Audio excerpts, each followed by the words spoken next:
Hello dear students, welcome to OL Expert. OL Expert, that stands for Online Learning with Expert, and I am here to solve your queries, problems, complications and doubts of physics.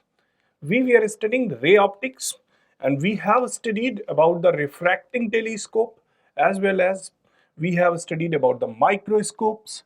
Today we are going to discuss about reflecting telescope, another type of telescope, that is reflecting telescope.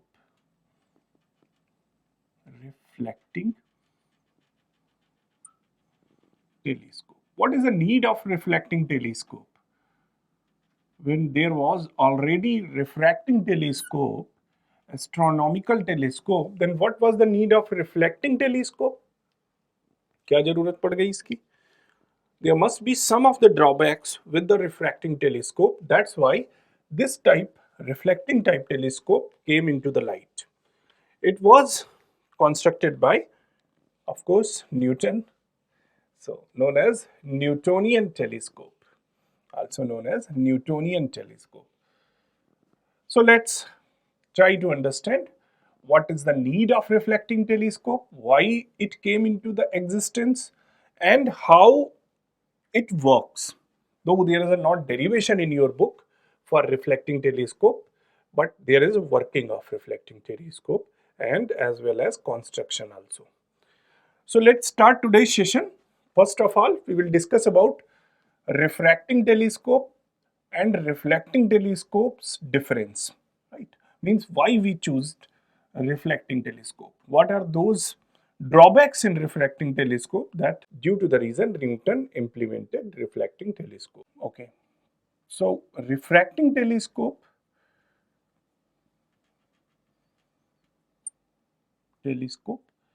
uses lens, right? Refracting telescope किसको use करता था?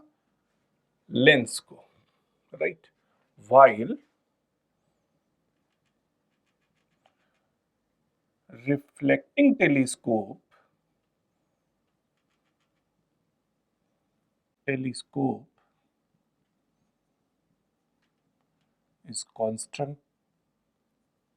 is constructed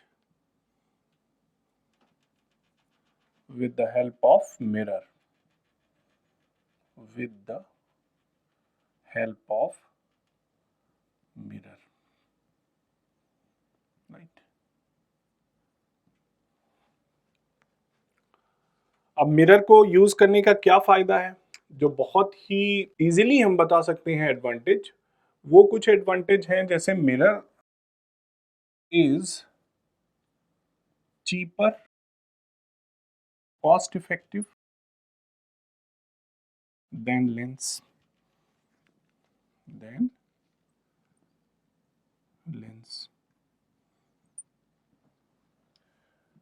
और क्या फायदा है? Construction of lens is complex. There are more possibilities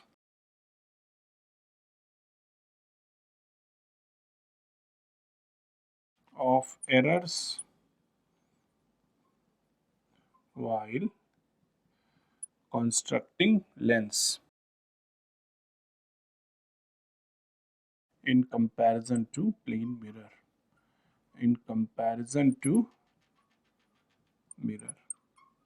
अब lens को construct करना बहुत ही डिफिकल्ट है ना? बड़ा लेंस बनाना है अगर हमें, तो बहुत बड़े लेंस को बनाने के लिए बहुत दिक्कत होती है. उसके अंदर एयर बबल आ जाते हैं, उसको जो हम ढालते हैं, ढलाई करने में उसकी बहुत दिक्कत होती है. अब तक जो सबसे बड़ा लेंस है वो अमेरिका में है और जिसका डायामीटर लगभग 10 मीटर है. इससे बड़ा लेंस नहीं बना है अभी तक, राइट? तो लेंस का काम क्या होता है? वैसे भी ये मैग्नीफाई तो करता नहीं है, इसका काम होता है कि मैक्सिमम लाइट को एब्जॉर्ब कर ले. गैदरिंग पावर इसकी बहुत ज्यादा होती है. जितना बड़ा आप अपर्चर करेंगे, जितना बड़ा लेंस होगा, उतनी ज्यादा इसकी गैदरिंग पावर हो जाएगी, राइट? तो लेंस का कंस्ट्रक्शन बहुत कॉम्प्लेक्स है, इसको बना पाना और उसमें बिना एरर के बनाना बहुत ही दिक्कत वाला काम है, जबकि मिरर को हम इजीली बना सकते हैं. और कॉस्ट इफेक्टिव भी होता है मिरर। मिरर इसके कंपैरिजन में कॉस्ट इफेक्टिव भी होता है और उसको बना पाना भी बहुत आसान है। तो ये तो कुछ एडवांटेज हैं जिस वजह से हम मिरर यूज करते हैं। बात अगर की जाए कि वो दिक्कत क्या आई थी रिफ्रैक्टिंग मिरर में, है ना, रिफ्रैक्टिंग मिरर में ऐसी क्या दिक्कत आई थी, what was the problem with the refracting mirror due to which this came into the contact, into the existence, right. So drawbacks देखते हैं हम।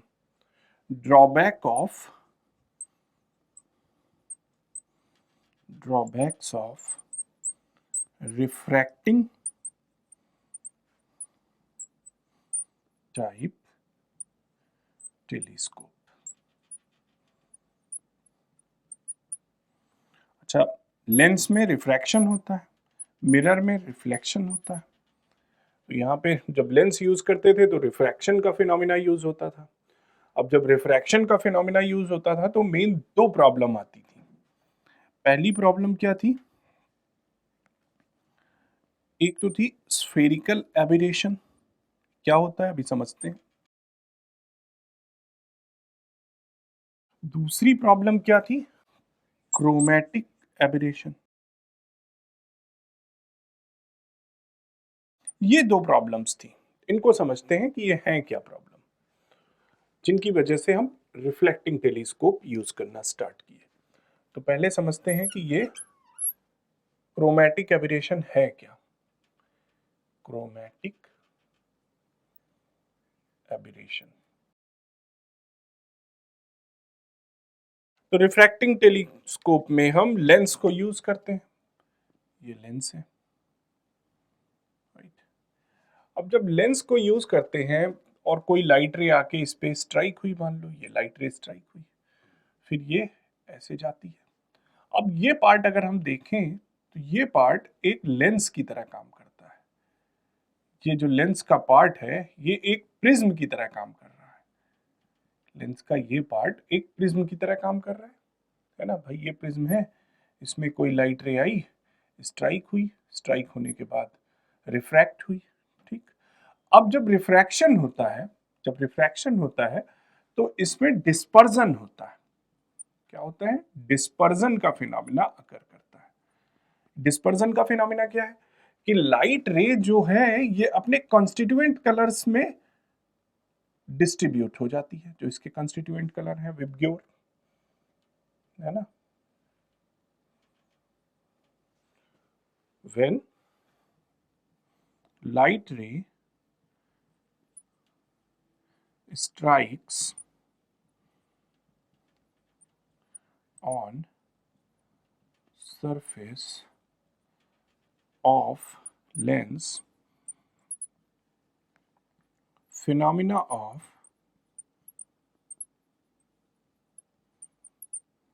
dispersion occurs.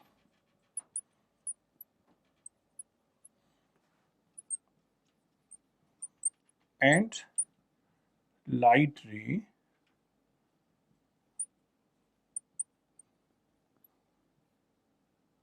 distributes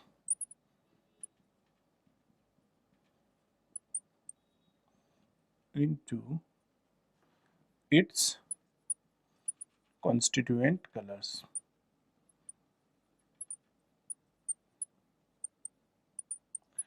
अब इससे क्या दिक्कत हुई, जब यहाँ पे डिस्पर्जन हो गया तो इस डिस्पर्जन की वजह से जो इमेज हमें मिलती है वो इमेज कलर्ड होगी और ब्लर होगी, उतनी ज्यादा उसमें रिजोल्यूशन नहीं होगा, उतनी ज्यादा इंटेंसिटी नहीं होगी, है ना। कलर्ड और ब्लर्ड इमेज मिलती है, उतनी क्लियर इमेज नहीं मिलेगी, उसमें बहुत सारे कलर्स होंगे, right. So this is the reason, chromatic aberration की वजह से, जब क्रोमेटिक एबिरेशन हो जाता है उसकी वजह से रिफ्रैक्टिंग टेलीस्कोप को प्रिफर नहीं किया गया, उसकी जगह पे रिफ्लेक्टिंग टेलीस्कोप आया। अब जो दूसरा रीजन है स्फेरिकल एबिरेशन, ये क्या होता है देखते हैं। दूसरा देखते हैं स्फेरिकल एबिरेशन क्या है। स्फेरिकल एबिरेशन ये क्या होता है। अब ये लेंस है, मान लिया ऑब्जेक्ट जो है, मान क्या ऑब्जेक्ट इन्फिनिटी पे होता है, जो भी स्टार हम देखना चाहते हैं, मून देखना चाहते हैं, वो सब कहाँ पे हैं? इन्फिनिटी पे। तो इन्फिनिटी से रेज आती हैं, ये रेज इन्फिनिटी से आ रही हैं, ठीक। और यह कहीं पे फोकस होती है, ये फोकस हुई मान लो यहाँ पे। अब यहाँ पे कोई और रे है, वो कहीं और उसका फोकस हुआ, यहाँ पे फोकस हो गई मान लो, ये फोकस हुई। तो यहाँ पे हमें दो फोकस पॉइंट दिख रहे हैं, दो इमेज दिख रही है ना। यहाँ पे एक इमेज तो हमको ये दिख रही है और एक इमेज ये दिख रही है, ठीक। तो स्फेरिकल एबरेशन में क्या होता है कि जो इनफाइनाइट से लाइट रेज आ रही हैं, इनफाइनाइट से लाइट रे आ रही हैं, वो जहाँ पे फोकस होती हैं वो कोई एक पर्टिकुलर पॉइंट नहीं होता है। हो सकता है मोर देन वन इमेजेस मिले हमें, एक ये इमेज मिल जाए, एक ये इमेज मिल जाए। इस वजह से भी हमें जो फाइनल इमेज मिलती है वो बहुत ज़्यादा क्लियर नहीं होती, इंटेंस नहीं होती, ब्लर्ड होती है। So these are the reasons: spherical aberration and chromatic aberration. These are the regions due to which reflecting telescope came into the existence. Okay, अब बात कर ली जाए थोड़ा रिफ्लेक्टिंग जो टेलीस्कोप है ये क्या है, कैसे कॉन्स्ट्रक्ट किया गया। तो हमने सबसे पहली बात बताई कि रिफ्लेक्टिंग टेलीस्कोप में हम क्या यूज करते हैं, मिरर, मिरर यूज करते हैं, राइट। अब इसका कॉन्स्ट्रक्शन समझते हैं। मान लिया इनफाइनाइट से रेज आ रही हैं और ये एक मिरर है, ठीक। ये मिरर है हमारे पास, इसको हमने कुछ एंगल पे ऐसे रख दिया, इस मिरर को, और ये रेज आ रही हैं इनफाइनाइट से, आके इस पे टकरा रही हैं, ठीक। ये इनफाइनाइट से रेज आ रही हैं और इस पे टकरा रही हैं, स्ट्राइक कर रही हैं इस मिरर पे। स्ट्राइक करने के बाद ये रिटर्न हो रही है, ये, ठीक, ये रिटर्न हो रही है। अब ये जहां पे रिटर्न हो रही हैं वहां पर हम एक प्लेन मिरर रख देते हैं, ये हमने एक प्लेन मिरर रख दिया, ठीक। तो ये स्ट्राइक होने के बाद, इस पे जब स्ट्राइक हुई उसके बाद ये इस प्लेन मिरर से फिर से रिफ्लेक्ट होंगी, और रिफ्लेक्ट होने के बाद ये इस तरफ कहीं आ जाएंगी, ये, ठीक। रिफ्लेक्ट होने के बाद ये इधर आ गई। यहां पे हम एक आई पीस लेंस रख लेते हैं, ये हमने, ये हमारा किसका काम कर रहा है, ऑब्जेक्टिव लेंस का काम कर रहा है, ठीक। और ये एक आईपीस लेंस है, convex lens, eyepiece convex lens, right. तो ये जो है अरेंजमेंट न्यूटोनियन टेलीस्कोप में किया गया, न्यूटोनियन टेलीस्कोप में ये अरेंजमेंट किया गया, ठीक। यहां पे आई है,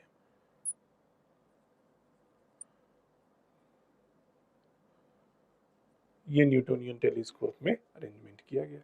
अच्छा, यहाँ पे जो रिफ्लेक्ट होके रेज आ रही हैं, अगर हम यहीं पे आईपीस लेंस रख देते तो क्या दिक्कत होती, तो हमें यहाँ पे आके देखना पड़ता, फिर हम इन लाइट रेज को जो इनफाइनाइट से आ रही हैं उनको ऑब्स्ट्रक्ट करते, इसलिए ये यहाँ पे एक ऐसे लेंस लगाया गया कि ये रेज इस तरफ आ गई, एक ओपनिंग है मान लो यहाँ पे, इस ओपनिंग के थ्रू यहाँ पे आ गई, और यहाँ पे हमने आईपीस लेंस रख लिया और हमें इजीली टेलीस्कोप का काम ये कर रहा है।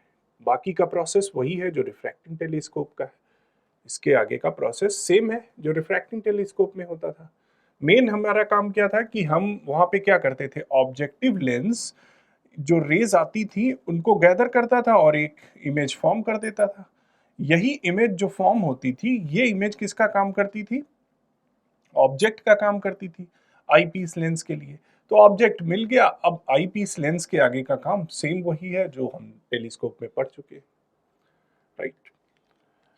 या एक और तरीका है, इसको और ज्यादा करने के लिए हम जो ओपनिंग है वो यहीं पे कहीं बना देते हैं। जैसे मान लो ये टेलीस्कोप है, ये जो रिफ्लेक्टिंग टेलीस्कोप है उसको हम एक और तरीके से भी कंस्ट्रक्ट कर सकते हैं।